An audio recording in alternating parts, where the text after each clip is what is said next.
much better. Hi guys. Angie's joining me today on the live. Angie's joining me on the live because there's going to be some Thursdays that she's going to have to lead the live because, you know, this is supposed to start at 1-ish and it is 2-ish. 1:58. And our song today is in honor of the boss herself, Miss Diana Ross. 75 and still beat.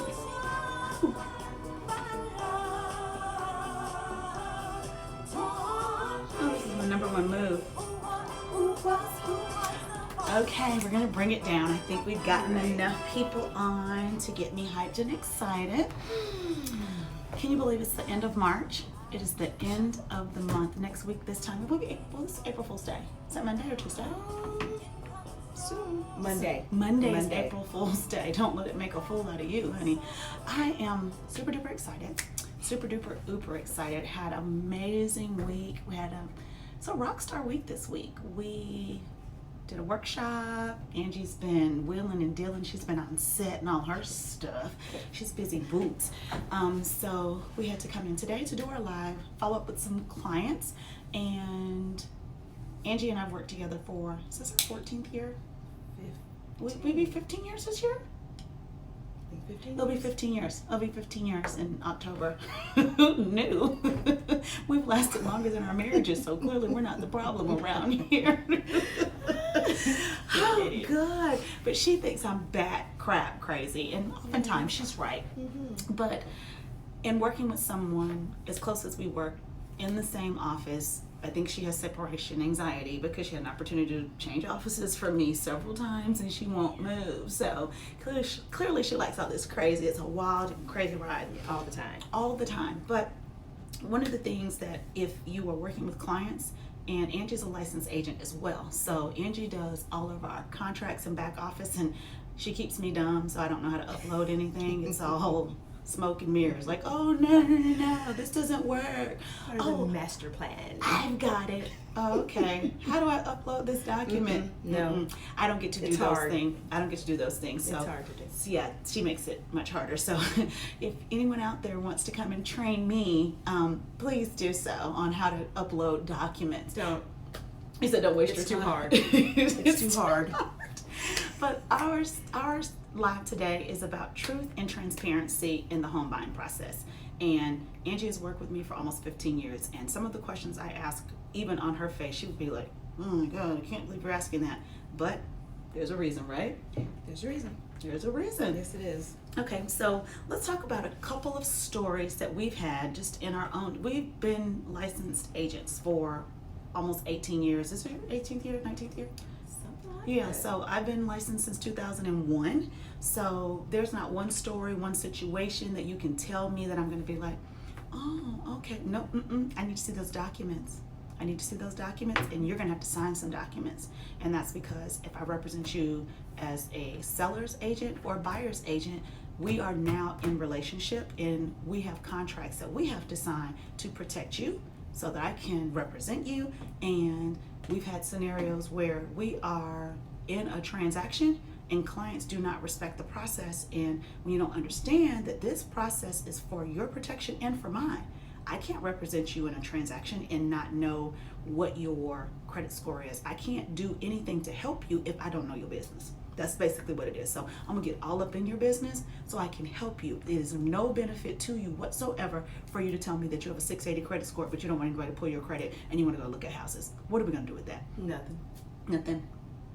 Nothing. So as an on-site agent, doesn't matter. I didn't show houses and Angie thought I was nuts. I'm not leaving my desk unless we get a pre-approval. For what? We're doing what? Sightseeing? No. We're not gonna do any sightseeing. Sightseeing. We're not gonna do any sightseeing, okay? So the process for onboarding, your truth and your transparency, these are the things that you need to know are going to be an expectation for you as a home buyer, and this is the expectation for you as a seller. So if I'm representing you in the transaction, it is called a buyer brokerage agreement. That is an agreement between myself and the buyer for me to represent you in the transaction. The only way I can make offers for you, the only way I can negotiate on your behalf, and the only reason I should be talking to the listing agent is because I'm representing you in the transaction.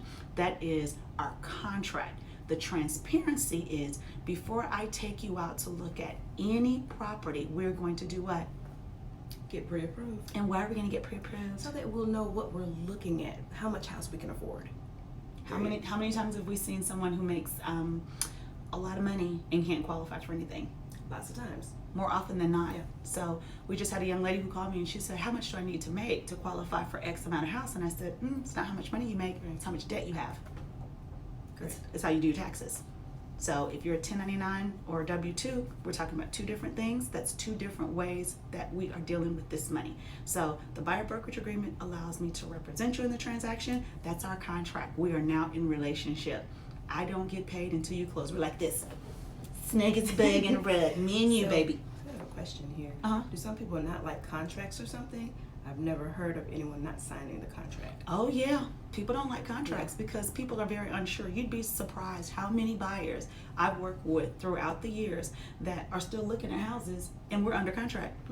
Stop looking. Don't look. Don't look anymore.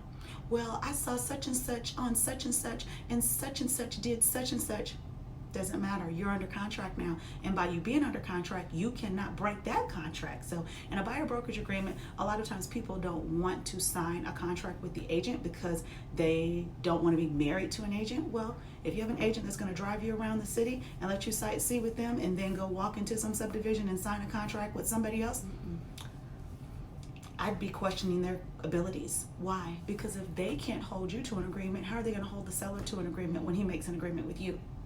Exactly. How is he going to represent you when you're asking for something in the transaction from the seller or from the other agent, something with an inspection repair, something with an amendment? If they can't protect their own money, how are they going to protect yours? And that's the way you need to look at it. It's very uncomfortable. Sometimes you don't want to feel like you're obligated. You can always amend the contract and say, you know what, this relationship is not working. But it has to be in writing. And there's something called procuring cause. We had an incident in our own office. Show the client. Show the client. The client then went to the listing agent, struck a deal, and Thought they struck a deal. right, and put the house under contract without the other agent who was representing them even knowing about it.